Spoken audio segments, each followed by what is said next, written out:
Form outpost पेनगुंडा या ठिकाणी आज आयोजित या जनजागरण मेळाव्यामध्ये मंचावर उपस्थित गडचिरोली जिल्ह्याचे नूतन जिल्हाधिकारी अभिशांत पंडा, पोलीस अधीक्षक श्री निलोत्पल, आपले IG Shri Dilip Bhujbal, commandant CRPF Jasvir Singh, अपर पोलीस अधीक्षक doctor Shrenik Lodha, assistant commander Shri Sayyad Abbas, Shri Chaitanya Kadam आणि या ठिकाणी मोठ्या संख्येने उपस्थित असलेल्या माझ्या सर्व माता भगिनी आणि माझ्या भावांनो, सर्वप्रथम मी देव मार्कडा आणि भगवान पेरसा पेन यांच्या चरणी कोटी कोटी प्रणाम करतो आणि भगवान बिरसा मुंडा आणि थोर स्वातंत्र्य सेनानी बाबूरावजी शेडमाके यांना देखील नमन करतो। आज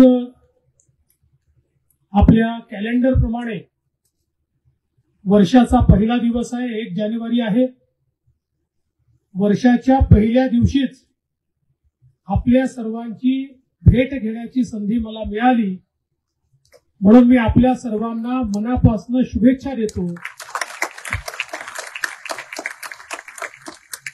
नवीन वर्षात नवीन आउटपोस्ट आणि नागरिक सुविधा केंद्र सुरू होत आहे।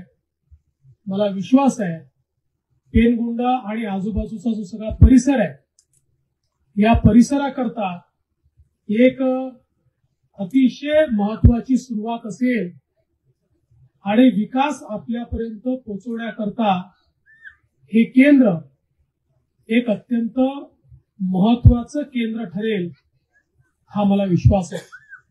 खरं म्हणजे गडचिरोलीपासून जवळजवळ 200 किलोमीटर दूर अशा सगळ्या सुदूर भागाचा विकास व्हावा या दृष्टीनं हे आपण केंद्र या ठिकाणी सुरू केलेलं आहे आणि मोठ्या प्रमाणात रस्त्याचं काम करत आज या ठिकाणी आपण हे काम करू शकलो। सगळ्यात महत्वाचं आहे की माओवाद्यांनी जे स्मारक तयार केलं होतं,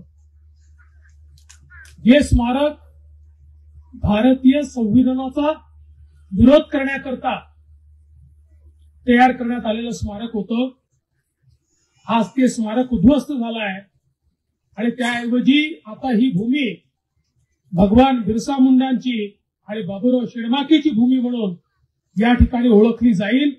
ही आपल्या सर्वांकरता अत्यंत क्रांतिकारी अशा प्रकारचा हा विषय आहे।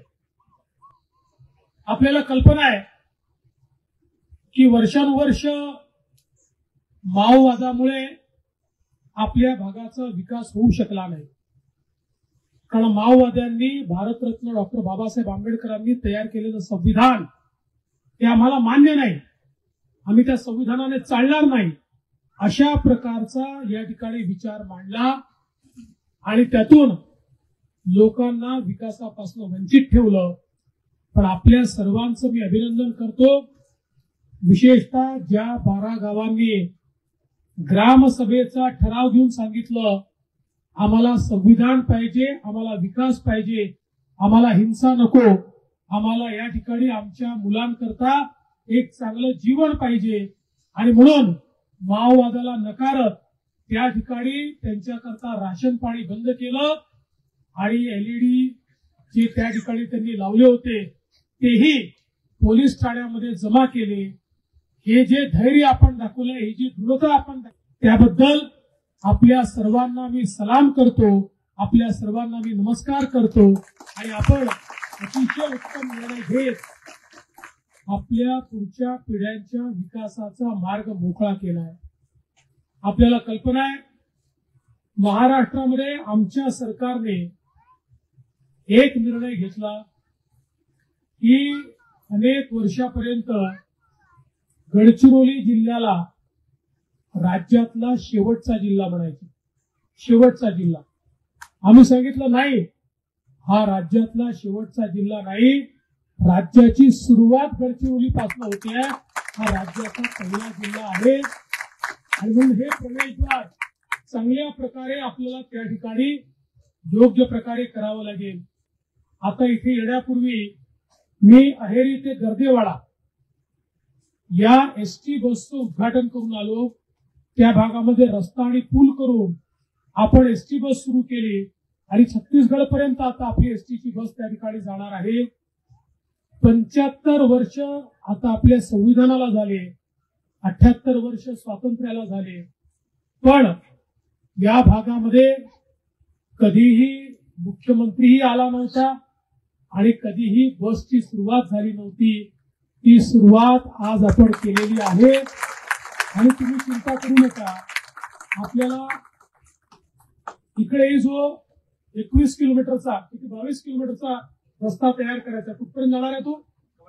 कवंडेपर्यंत जो रस्ता जाणार आहे तोही रस्ता पुढच्या 1-1.5 वर्षामध्ये आम्ही तयार करू, जेणेकरून तुम्हालाही थेट या ठिकाणी मोठ्या प्रमाणात कनेक्टिव्हिटी निश्चितपणे मिळेल.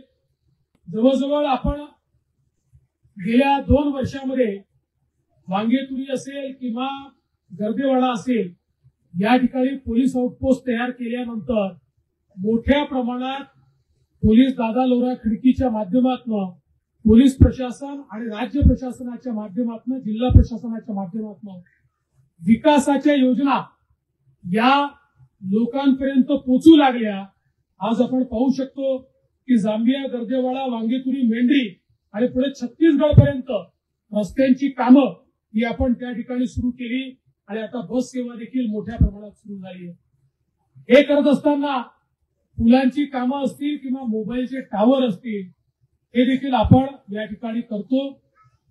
माओवादी जरी सातत्याने याला विरोध करतात, त्यांना पुलांची कामं नको, रस्त्यांची कामं नको, मोबाईलची टावर नको, पण आमच्या नव्या पिढीला मोबाईलचं टावर हवंय. कारण मोबाईलच्या माध्यमातून टावरच्या माध्यमातून केवळ कनेक्टिव्हिटी पोहोचत नाही, त्यातनं शिक्षण पण चांगल्या प्रकारे पोहोचतं, त्यांना आरोग्य सेवा पण चांगल्या प्रकारे पोहोचते आणि त्यातनं प्रत्येक व्यक्तीच्या जीवनामध्ये मोठ्या प्रमाणात या ठिकाणी परिवर्तन होतं आणि म्हणून हे काम आज आपण या ठिकाणी करतोय. मला या गोष्टीचा देखील आनंद आहे. गेल्या 4 वर्षामध्ये आमच्या गडचिरोली जिल्ह्यातनं एकही तरुण किंवा तरुणी माओवाद्यांमध्ये भरती झालेली नाही, कोणीच आता जात नाही. या उलट जे मोठे मोठे वर्षानुवर्ष माओवादी होते त्या सगळ्यांनी आत्मसमर्पण करणं चालू केलं आहे आणि तेही निर्धार करतायत की भारतीय संविधानाने जे राज्य तयार केलं, जे राष्ट्र तयार केलं त्याच्या मुख्य धारेमध्येच आम्ही काम करू. त्यामुळे हळूहळू त्यांच्याही मतामध्ये मोठ्या प्रमाणात परिवर्तन होत आहे. मला विश्वास आहे की पुढच्या 2 वर्षामध्ये हा संपूर्ण माओवाद या ठिकाणी खऱ्या अर्थानं संपुष्टात येईल आणि विकासाची कामं झाल्यामुळे या ठिकाणी आपल्या जीवनामध्ये एक मोठं परिवर्तन येईल, गरिबी दूर होईल. शेतकरी असेल, शेतमजूर असेल, वनमजूर असेल, प्रत्येकाच्या जीवनामध्ये एक मोठं परिवर्तन ते आपल्याला निश्चितपणे पाहायला मिळेल. आणि म्हणूनच मी हा निर्णय केला की आपण नवीन वर्षाची पहिली पहाट ही गडचिरोलीच्या आमच्या जनतेसोबत या ठिकाणी आणि गडचिरोलीतल्या आमच्या जवानांसोबत आपण घालवायची, जेणेकरून ही जी नवीन सूर्योदय आता गडचिरोलीमध्ये होतोय, या ठिकाणी वेगवेगळ्या प्रकारचे उद्योग येत आहेत, इथे एअरपोर्ट होत आहे, इथे मेडिकल कॉलेज होत आहे, सामान्य माणसाच्या जीवनात मोठं परिवर्तन आपण करतो. ते परिवर्तन शेवटच्या गावापर्यंत पोहोचवण्याचा आमचा उद्देश आहे. विशेषतः आमच्या ज्या महिला भगिनी आहेत यांना प्रशिक्षण देऊन त्यांच्या हाताला काम द्यायचं, 2 पैसे त्यांच्याकडे आले तर चांगल्या प्रकारे आपलं जीवन ते या ठिकाणी घडवू शकतात, हा आमचा प्रयत्न आहे. आज लाडकी बहीण सारखी योजना आपण आणली, त्या योजनेच्या अंतर्गत आमच्या बहिणींना 1500 रुपये आपण त्या ठिकाणी देतोय. शेतकऱ्यांना आपण शेतकरी सन्मान योजनेच्या अंतर्गत माननीय मोदी साहेबांच्या नेतृत्वात 12,000 रुपये त्या ठिकाणी देतोय आणि विविध योजनांच्या माध्यमातून पुढच्या काळामध्ये चांगल्या प्रकारे शेतीत काम करता आलं पाहिजे। आता सगळ्या शेतकऱ्यांना डिझेलचा पंप नाही तर सोलारचा पंप देण्याचा आपण निर्णय केलेला आहे, ज्या माध्यमातून आमचे जे आदिवासी शेतकरी असतील यांना तर एक नवा पैसा लागणार नाही, 1.5-2 लाख रुपयाचा पंप त्यांना मोफत देण्याचं काम आम्ही त्या ठिकाणी करणार आहोत आणि या माध्यमातून मोठ्या प्रमाणात त्यांनाही मदत झाली पाहिजे, आमच्या शेतमजुरांनाही मदत झाली पाहिजे, अशा प्रकारचा आपला प्रयत्न आहे। आणि म्हणून आज या निमित्ताने मी आपल्याला एवढीच विनंती करतो की आता शिक्षण आरोग्य सगळं आपल्यापर्यंत पोहोचत आहे, आपली नवीन पिढी ही विकासाकडे गेली पाहिजे, त्यांच्या जीवनामध्ये परिवर्तन झालं पाहिजे, या दृष्टीने आपला हा सगळा प्रयत्न आहे। आणि त्यात तुमचं जे समर्थन मिळत आहे, तुमची जी साथ मिळते आहे ही सगळ्यात महत्वाची आहे। मी तुम्हाला एवढंच सांगतो, महाराष्ट्राचं सरकार जरी मुंबईमध्ये बसलं असलं, आमची नजर ही गडचिरोली जिल्ह्याकडेच आहे, ते आपण सगळ्यांनी लक्षात ठेवावं। आणि म्हणून पेनगुंडा हे जरी 1200-1400 किलोमीटर दूर असलं मुंबईपासनं, तरी तुम्ही काळजी करू नका, तुम्ही आमचे शेजारी आहात, अशा प्रकारे तुमच्याकडे लक्ष देऊन तुमचे जे विषय आहेत ते विषय आपण मार्गी लावू। मी पुन्हा एकदा पोलीस प्रशासनाचं मनापासून अभिनंदन करतो। इथे पोलीस आपला जीव धोक्यात घालून केवळ माओवाद्यांची लढत नाहीत, तर आमचे पोलीस जिल्हा प्रशासनाच्या मदतीनं विकासाचं प्रत्येक कार्य हे तुमच्यापर्यंत पोहोचवतात। आणि म्हणून त्यांचं आणि वेगवेगळ्या जिल्हा प्रशासन असेल, पीडब्ल्यूडी असेल, सगळ्यांचं मनापासून अभिनंदन करतो। पुन्हा एकदा आपल्या सर्वांना मनापासून नवीन वर्षाच्या शुभेच्छा देतो आणि माझं बोलणं संपवतो। जय हिंद, जय सेवा, जय महाराष्ट्र। आज या जवानांचं मनोधैर्य वाढवण्यासाठी राज्याचे मुख्यमंत्री देवेंद्र फडणवीस आलेले आहेत, जे ग्रामीण महाराष्ट्राचा त्यांचा पहिला दौरा आपण म्हणू शकतो गडचिरोलीपासून त्यांनी सुरू केलेला आहे आणि अशा ठिकाणी येऊन ते जवानांशी आता संवाद साधणार आहेत। महत्त्वाचं म्हणजे त्या जवान जे जंगलात लढत असतात त्यांना काय काय गोष्टींची गरज असते त्या सगळ्या पुरवण्याकडे गेल्या काही वर्षापासून जेव्हापासून गृह खातं देवेंद्र फडणवीस यांच्याकडे आहे त्यांनी लक्ष दिलेलं आहे आणि वेळोवेळी गडचिरोलीला भेट देऊन पोलिसांचं मनोधैर्य उंचावणं, माओवाद विरोधी अभियानामध्ये लढत असताना ज्या ज्या बाबींची त्यांना गरज आहे सगळ्या गोष्टी त्यांनी पुरवण्याकडे भर दिलेला आहे।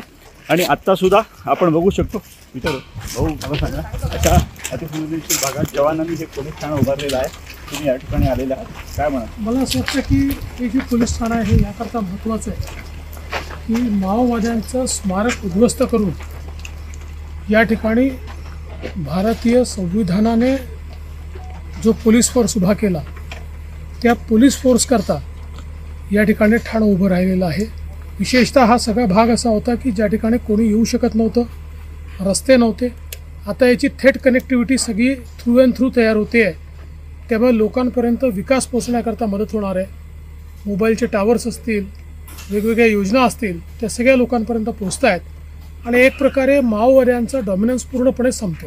आपण बघितलं तर गेल्या काही वर्षातला माओवाद विरोधी अभियानाचा हा जो इतिहास आहे यामध्ये गडचिरोली पोलीस दल देशात सगळ्यात मोठं यशस्वी पोलीस दल म्हणून त्यांची ओळख तयार झालेली आहे।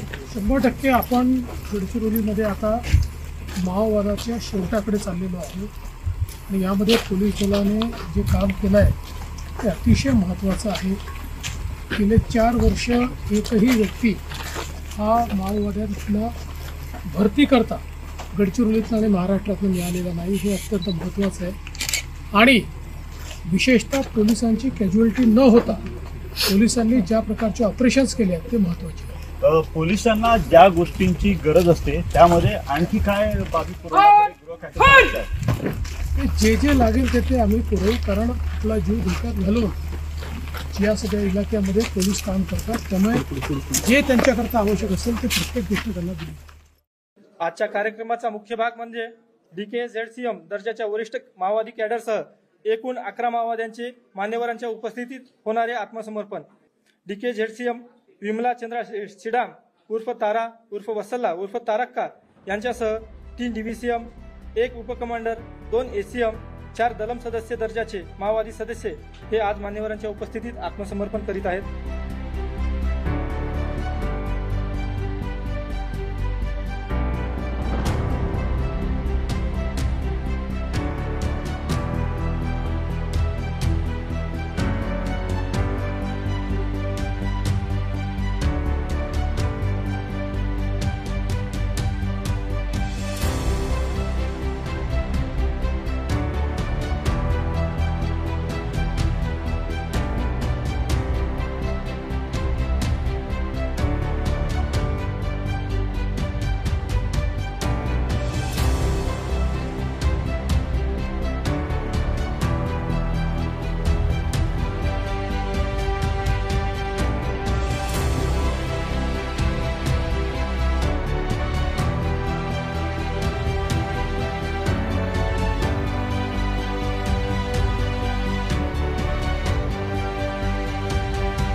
गडचिरोली जिल्ह्यामध्ये माओवाद हा जवळजवळ आता संपुष्टात आणण्याचं काम सुरू केलं आहे.